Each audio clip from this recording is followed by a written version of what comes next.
Husband அவங்க ஒய்ஃபோட வீட்டிலேருந்து அவங்க சொத்தை விற்று அந்த காசை கொடுக்க சொல்லி கேட்குறது டவுரி ஹராஸ்மெண்ட்டாக.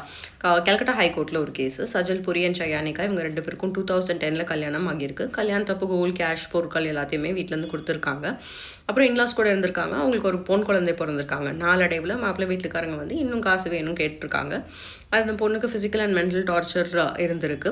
அந்த பொண்ணு வந்து அவங்க பிரதர் கிட்ட அவங்க வீட்டில் உள்ள சொத்தை விற்று அவங்க பங்கை தர சொல்லி கேட்டிருக்காங்க. அவங்க வீட்லேயும் சில சொத்தை விற்று வந்த காசை சயானிகாவுக்கும் அவங்க பிரதருக்கும் ஸ்ப்ளிட் பண்ணி கொடுத்துருக்காங்க. 2014 சயானிகா வீட்டில் இருந்து அவங்க பிரதருக்கு ஒரு கால் போயிருக்கு. வீட்டுக்கு வந்து சயானிகாவோட பிரதர் பார்க்கும்போது சயானிகாவும் அவங்க மைனர் டாட்டரும் வந்து இறந்துருந்துருக்காங்க. டெத் பை ஹேங்கிங் அண்ட் ஒரு சூசைட் நோட்டும் இருந்திருக்கு.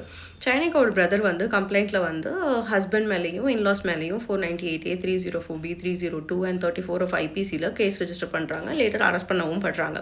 ட்ரையல் கோர்ட்டில் வந்து ஹஸ்பண்ட் அண்ட் இன்லாஸ் வந்து அலிகேஷன்ஸ் எல்லாத்தையும் டினை பண்ணுறாங்க. அவங்க சயானிகா இருந்ததை சொல்லப்பட்ட அந்த சூசைட் நோட் இருக்குது, நாங்கள் எதுவும் பண்ணல அப்படின்னு சொல்கிறாங்க. ஹேண்ட் ரைட்டிங் எக்ஸ்பர்ட்டும் வந்து சயானிகாவோட ஹேண்ட் ரைட்டிங்கும் அந்த சூசைட் நோட்டில் உள்ள ஹேண்ட் ரைட்டிங்கும் மேட்ச் ஆயிடுச்சு அப்படின்னு சொல்கிறாங்க. ஸோ மாப்பிள்ளை வீட்டுக்காரங்க எல்லாத்தையும் வந்து 302 IPC மர்டர் சார்ஜில் இருந்து அக்யூட் பண்ணிடுறாங்க. ஆனால் டவுரி ஹராஸ்மெண்ட்டில் கன்விக்ட் பண்ணிடுறாங்க. அந்த ஹஸ்பண்ட்க்கு வந்து லைஃப் இம்ப்ரிசன்மெண்ட் அண்ட் இன்லாஸ்க்கு வந்து 7 years ரிகரஸ் இம்ப்ரிசன்மெண்ட் வந்து சென்டென்ஸ் பண்ணுறாங்க. இதுக்கு அகேன்ஸ்டாக வந்து அவங்க ஹைகோர்ட்டுக்கு போகிறாங்க. சயானிகா வந்து அவங்க வீட்டில் சொத்தில் அவங்க பங்கை கேட்குறது எப்படி டவுரி ஹராஸ்மெண்ட் ஆகும் அப்படிங்கிறத ஆர்கியூ பண்ணுறாங்க. அதுக்கு ஹைகோர்ட் வந்து எங்கள்கிட்ட சப்மிட் பண்ணப்பட்ட டாக்குமெண்ட்ஸ் அண்ட் விட்னஸ் ஸ்டேட்மெண்ட்ஸ் எல்லாம் வச்சு பார்க்கும்போது எங்களுக்கு எந்த ஹெசிடேஷனும் இல்லை. அந்த பொண்ணு வந்து அவங்க ஹஸ்பண்ட் கொடுத்த ப்ரெஷரில் தான் வீட்டில் வந்து சொத்தை விற்று ஷேராக காசை கொடுக்க சொல்லி கேட்டிருக்காங்க. அண்ட் அந்த சூசைட் நோட்டில் வந்து ஹஸ்பண்ட் கிட்டேருந்து ஒரு பாசிவ் த்ரெட் இருந்திருக்கு. அந்த பணத்தை கொண்டு வரல அப்படின்னா பையனுக்கு 2வது வேலை கல்யாணம் பண்ணி வச்சுருவோம் அப்படின்ற மாதிரி சொல்லியிருக்காங்க.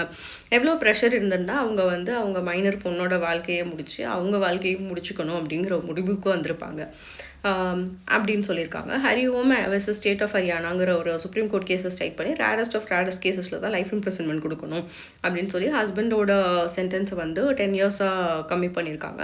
இன்லாஸ் மேலே உள்ள அலிகேஷன்ஸை வந்து எவிடன்ஸ் இல்லைன்னு சொல்லி அக்விட் பண்ணியிருக்காங்க. ஸோ ஹஸ்பண்ட் வந்து அவங்க ஒய்ஃப் கிட்ட சொல்லி நீ உன் வீட்டில் போய் கேளு அப்படின்னு சொல்கிறது டவுரி ஹராஸ்மெண்ட் தான் அப்படின்னு ஷேர் பண்ணியிருக்காங்க.